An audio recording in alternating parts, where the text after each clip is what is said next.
ইমান আনছে কি মন্দির পাহারা দেওয়ার জন্য নাকি? এটা কি এতটুকু গায়রত নাই আমাদের? মুসলিম হইছি, ইমান আনছে আল্লাহর জন্য। ইব্রাহিমের চেতনা ছিল মূর্তি ভাঙার চেতনা। আর আজকে কি কয়? আমাদের মসজিদ পাহারা দেওয়ার ডিলারি নেন, মন্দির পাহারা দেওয়ার না।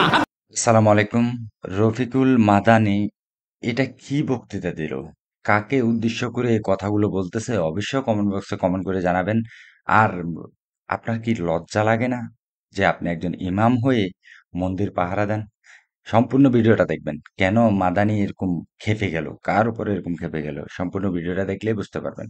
হইছি, ইমান আনছে আল্লাহর জন্য। ইব্রাহিমের চেতনা ছিল মূর্তি ভাঙার চেতনা। আর আজকে কি কয়? আমাদের মসজিদ পাহারা দেওয়ার ডিলারি নেন, মন্দির পাহারা দেওয়ার না। আপনাকে দায়িত্ব দেওয়া হয়েছে, উপদেষ্টা বানানো হয়েছে। আজকে বাইতুল মুকাররমের নিরাপত্তা নাই। আজকে বাইতুল মুকাররমের নিরাপত্তা দিতে পারতেছেন না। মন্দিরের নিরাপত্তা নিয়ে আপনাদের এত মাথা ব্যথা, যেখানে হিন্দু যুবকরা পর্যন্ত বলতেছে আমাদের মন্দির পাহারা দিয়া পূজা করা হইলে এই পূজা আমাদের দরকার নাই। আমাদের মন্দির পাহারা দিতে হবে কেন? মুসলিমদের মন্দির যেমনি ভাবে আমরা ভাঙার কথাও বলি না, মন্দির পাহারা দিবে মুসলমান এটাও বলি। যাদের মন্দির তারা পাহারা দিবে, আমরা মসজিদ কি তারা পাহারা দেয়? হিকমতের নামে হচ্ছেটা কি? বড় আফসোসের বিষয়, ইমানি গায়রত নাই। যদি কোন দেশে ইসলামী শরিয়া শাসন থাকে এবং সেই দেশে অন্যান্য ধর্মাবলম্বীরা জিজিয়া দেয়, জিজিয়া ট্যাক্স না, যারা মুসলমানও দেয়, হিন্দুও দেয়, বৌদ্ধও দেয়, খ্রিস্টানও দেয়, ট্যাক্স আর জিজিয়া এক জিনিস নয়। আজকে আপনি মন্দির পাহারা দেওয়ার সবক দেন, আর এরা আমার দেশ ভাগ করার ষড়যন্ত্র করে। আপনি হিন্দুদের মন্দির পাহারা দেওয়ার কথা বলেন, আর আমরা দিচ্ছিও, অথচ এরা দেশ নিয়ে ষড়যন্ত্র করে। পরে কি করে নাই? আওয়ামী লীগের হাসিনার দালালি করে।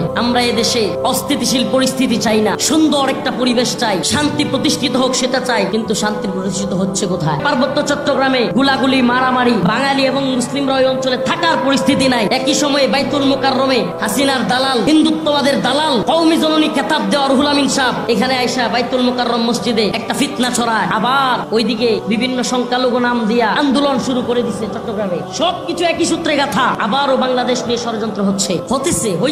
এই ষড়যন্ত্র বুঝতে হবে। আল্লাহ বলতেছেন যে মানুষের মধ্যে কিছু লোক এমন আছে যারা লোকদের সামনে আসলে আমি ইমানদার, আমি তাহাজ্জুদ পড়ি, আমি কোরআন তিলাওয়াত করি, কিন্তু হাকিকত কি?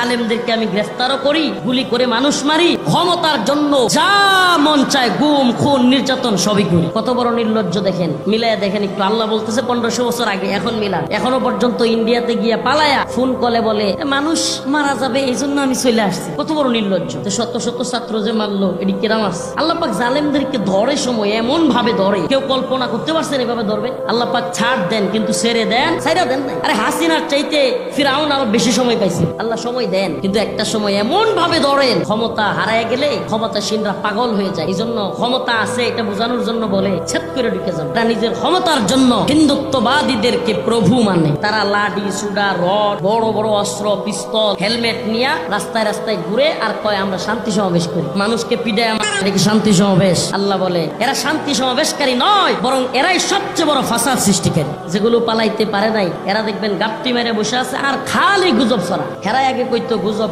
এখন এরা হয়ে গেছে গুজবের মেশিন। এত গুজব ছড়াচ্ছে, দেশের মধ্যে একটা অস্থিতিশীল পরিস্থিতি তৈরি করার জন্য আবারও প্ল্যান করতেছে। এদেশে এখন যেটা হবে সেটা হলো একের পর এক এই সরকারকে বিপদে ফেলে পরিস্থিতি উত্তপ্ত করে পার্বত্য চট্টগ্রাম নিয়ে ষড়যন্ত্র তৈরি হবে। এই সরকারকে বিপদে ফেলার যত ধরনের প্ল্যান আছে সব করবে, বিভিন্ন ধরনের দাঙ্গা লাগায় দেওয়ার।